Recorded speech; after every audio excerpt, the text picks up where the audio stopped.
Bapak-bapak, ibu-ibu sidang jamaah yang dirahmati oleh Allah.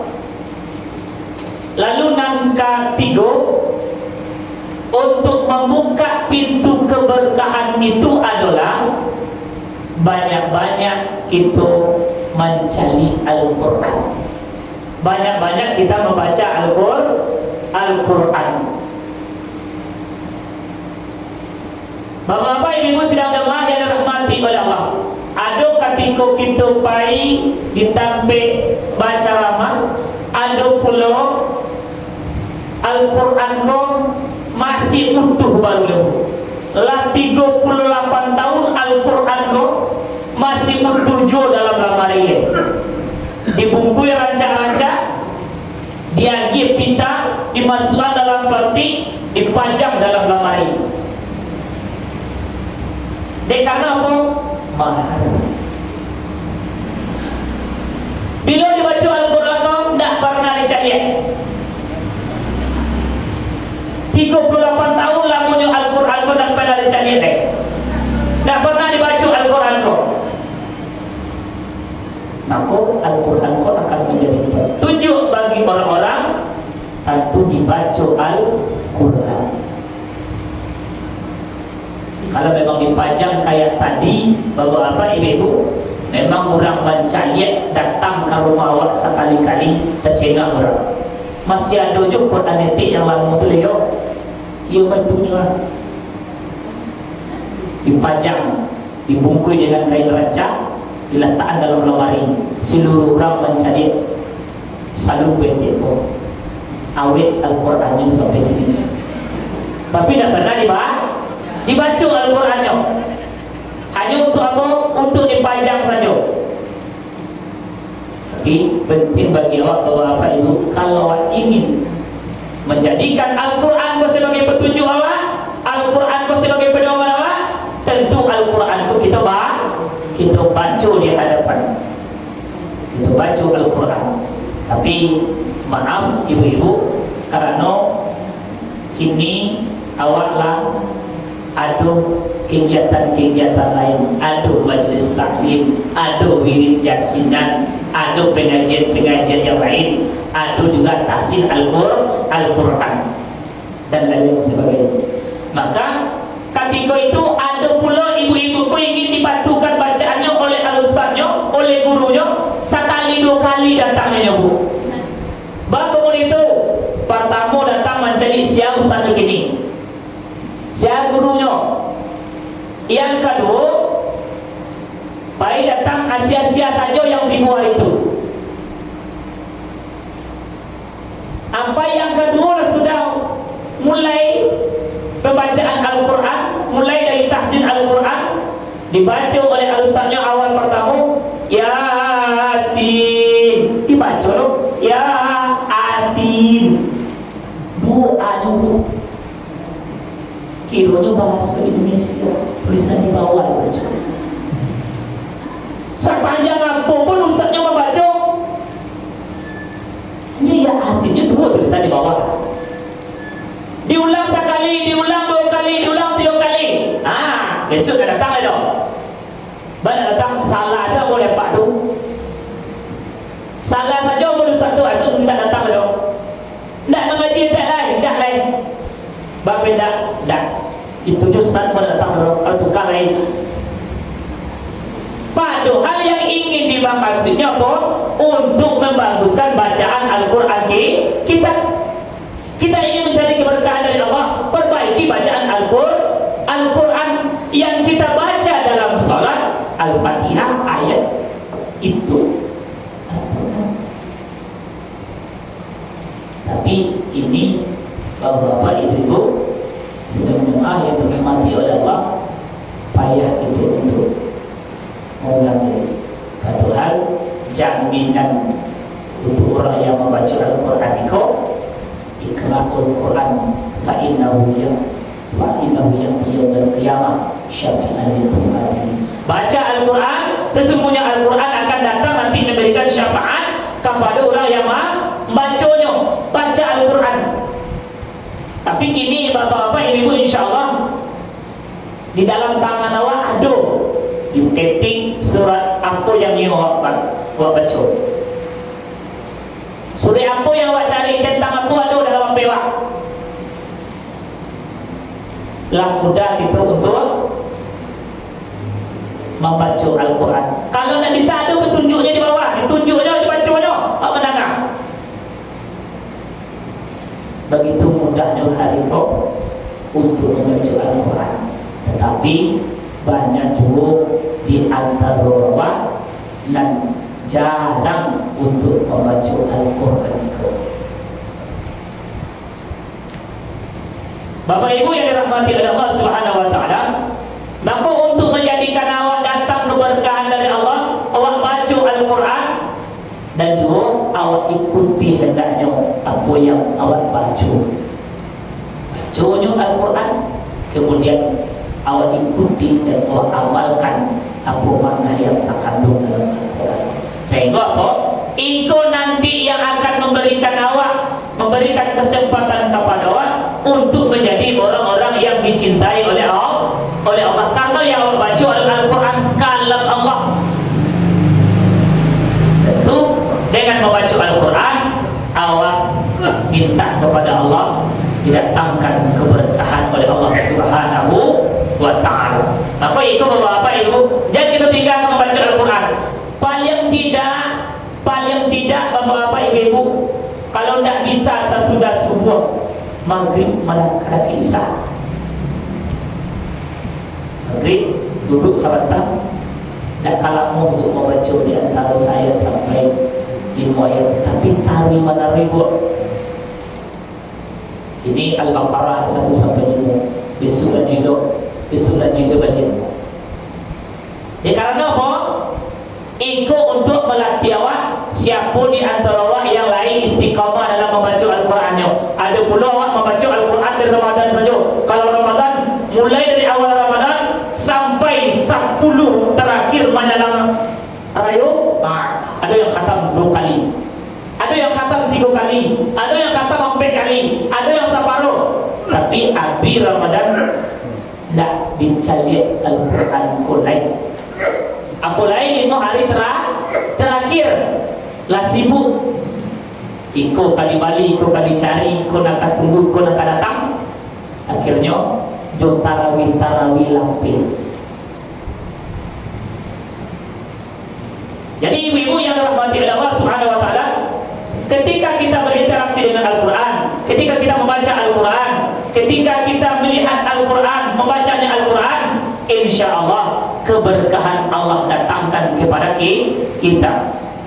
Bapak-bapak, ibu-ibu sidang jemaah yang dirahmati oleh Allah, maka kalau kita baca Al-Quran, kita lihat Al-Quran, kita mengadu kepada apa yang kita inginkan kita cari dalam Al-Quran, lalu kita amalkan, insya Allah kita akan menjadi hamba Allah yang terbaik di hadapan Allah Subhanahu wa ta'ala. Tapi kalau sebaliknya bapak-bapak, ibu-ibu, Al-Quran pun tak pernah dibaca, Al-Quran pun tak pernah dicari, Al-Quran pun tak pernah disentuh-sentuh loh. Bahkan nenek-nenek itu menyimpan piti dalam Al-Quran supaya apa dia nampak cucu di pada anaknya. Kenapa? Kalau Al-Quran pun tak pernah dibaca, sehingga lah tak impi-impi sampai lebar ke pitinya. Nah, itu yang sampai bapak-bapak ibu, karena awak selalu hendaknya berinteraksi dengan Al-Quran. Bapak-bapak ibu sidang jemaah yang dirahmati Allah, maka dari yang 3 tadi, yang pertama kita jujur, yang kedua bersedekah, yang ketiga membaca Al-Quran, maka itu mendatangkan keberkahan kepada kita bapak-bapak ibu sidang jemaah yang dirahmati Allah. Maka dengan yang 3 yang awak lakukan tadi, insya Allah perbuatan-perbuatan yang kita lakukan, amalan-amalan yang kita lakukan, dan juga ibadah-ibadah yang kita lakukan, insya Allah akan menjadi ibadah yang terbaik di hadapan Allah Subhanahu wa ta'ala. Karena bapak-bapak ibu, kita tak tahu apa amal ibadah yang awak lakukan seumur awak menjadi yang terbaik. Kalau awak berfikir bapak-bapak ibu, kalau awak merenung, apa kira-kira ibadah amaliyah yang awak lakukan mulai awak lahir sampai kini, apa rasanya ibadah yang khusus awak lakukan sehingga dengan itu insya-Allah Allah Subhanahu wa taala menyayangi awak. Dewa aja berdoa minta kepada Allah, Rabbana atina fid dunya hasanah wa fil akhirati hasanah wa qina adzabannar. Minta keselamatan hidup di dunia, minta keselamatan hidup di akhirat, minta juga bebas dari siksaan api neraka. Aku kalau hidup bandungan bawa ke diri kita, bawa apa ibu, apa rasanya ibadah, apa rasanya amalia, apa perbuatan yang awak lakukan sehingga kita menjadi hamba-hamba yang latih dari siksaan api neraka. Tentu sebagai jawabannya sama-sama kita tanya kepada diri awak. Mudah-mudahan ibadah yang awak lakukan dan yang sudah kita lakukan, yang akan kita lakukan, yang sedang kita lakukan dan yang akan kita lakukan diterima oleh Allah dan dilipat gandakan pahalanya hendaknya. Amin amin ya rabbal alamin. Maka ini bapak-bapak ibu, hendaknya kita minta kepada Allah, kita berharap, bermohon kepada Allah, mudah-mudahan di akhir-akhir perbuatan kita kok, di akhir-akhir umur kita kok, di sisa-sisa umur kok, hendaknya Allah Subhanahu wa taala berikan kepada kita ampunan, diberikan keberkahan, diberikan ampunan, sehingga kita menghadap kepada Allah nanti menjadi hamba-hamba yang terbaik hendaknya. Karena apa ibu, tanpa ampunan Allah, tanpa maghfirah Allah, maka tentu kita termasuk orang yang merugi datangnya kepada Allah Subhanahu wa taala.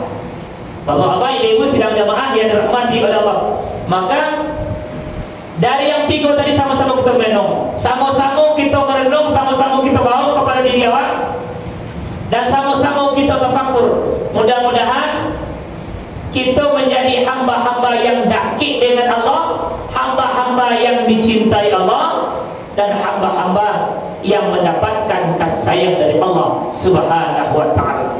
Amin amin ya rabbal alamin. Bapak-bapak, ibu-ibu sidang jamaah yang dirahmati oleh Allah, maka ketika kita sudah mendapatkan, sudah kita cari apa yang kita inginkan sesuai dengan tuntunan dan ajaran Nabi besar Muhammad sallallahu alaihi wasallam, lalu kita cari sesuai dengan apa yang kita inginkan, dengan tujuan yang terlepas dengan niat karena Allah Subhanahu wa taala, di saat itu baru kita bersandar kepada Allah Subhanahu wa taala. Kalau tak jodoh yang kita inginkan lain, tak jodoh yang kita cari, baru saat itu kita tawakal kepada Allah Subhanahu wa taala. Tapi sesudah usaha dan doa yang kuat kepada Allah. Jangan pada doa saja, usaha kita. Tapi iringi antara usaha dengan doa itu kepada Allah Subhanahu wa taala. Karena nasi dalam pinggan saja tanpa ada gerakan tangan lawan akan masuk ke dalam mulut. Kok lalu itu berusaha. Kenapa? Karena ini membuktikan kita hamba-hamba yang ingin menjadi hamba-hamba yang terbaik di hadapan Allah Subhanahu wa taala. Bapak-bapak, ibu-ibu sidang jamaah yang dirahmati oleh Allah, maka hendaknya kita sama-sama mencari, sama-sama kita cari keberkahan hidup kita, sama-sama kita mencari rezeki yang diberikan oleh Allah Subhanahu wa taala. Walaupun kita menganggap dengan situasi yang seperti ini rasanya sulit kita mencari, bahkan ada istilah orang yang elok, yang haram saja payah mencarinya pula yang elok. Namun yang penting bagi awak dan itu bapak ibu, kita berusaha dan juga kita berdoa kepada Allah Subhanahu wa taala dalam keadaan mencari rezeki yang halal baik, dan kita minta kepada Allah dan berdoa kita kepada Allah, minta dicukupkan dari yang halal sehingga kita tidak mencari yang haram. Kita minta kepada Allah Subhanahu wa taala, mudah-mudahan rezeki yang kita punya, harta yang kita miliki diberikan keberkahan oleh Allah Subhanahu wa taala dan memberikan manfaat untuk awak. Karena banyak kita cari bapak-bapak, ibu-ibu sedang doa yang dirahmati oleh Allah. Orang yang rezekinya banyak, hartanya banyak, tapi menikmatinya tidak dapat. Bahkan harta yang punya hanya habis untuk berubah saja. Tak dapat memakan. Mulai kamu makan, dimakan iko. Kecil orang kesehatan apa tak boleh makan itu. Ibu tak boleh makan itu. Makannya ditimbang, pada piti banyak. Tak dapat menikmati apa yang dia cari.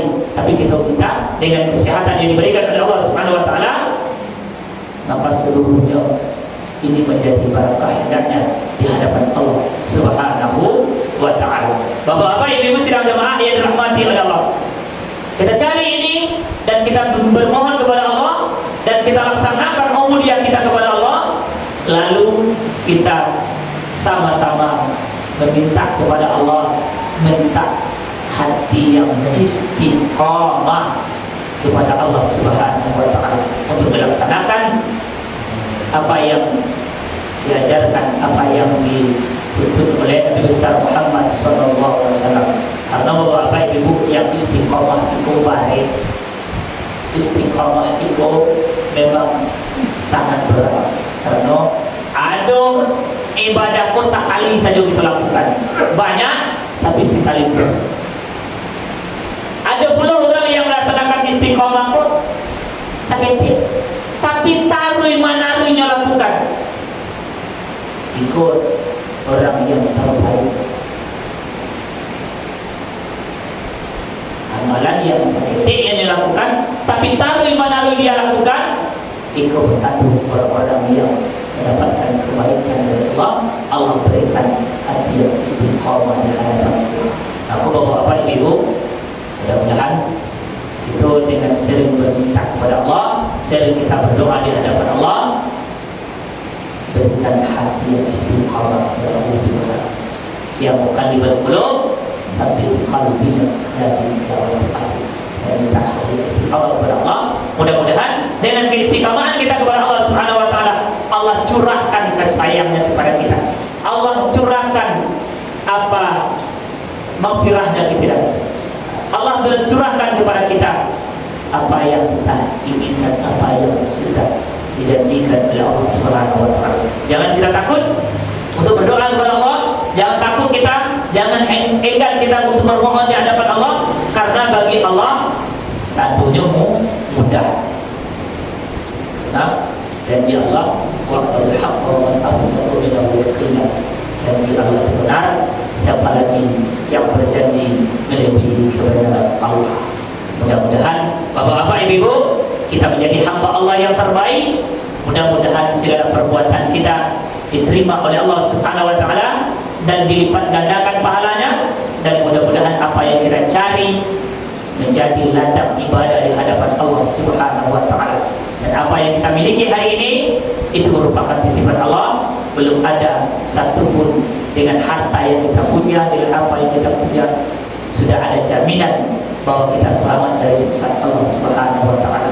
Maka sebelum perbuatan-perbuatan yang buruk yang sudah kita lakukan, kita minta kepada Allah, mudah-mudahan Allah ampuni segala dosa kita dan dimaafkan segala kesalahan kita, dan mudah-mudahan kita kembali nanti menghadap kepada Allah menjadi hamba-hamba yang terbaik hendaknya. Amin amin ya rabbal alamin. Mudah-mudahan Allah catat segala perbuatan kita, langkah-langkah kaki kita, dan dikumpulkan kita nanti bersama orang-orang yang kita cintai, bersama orang-orang yang kita sayangi, bersama Nabi besar Muhammad sallallahu alaihi wasallam dalam surga Jannatul Firdaus. Sekian, terima kasih. Assalamualaikum warahmatullahi wabarakatuh.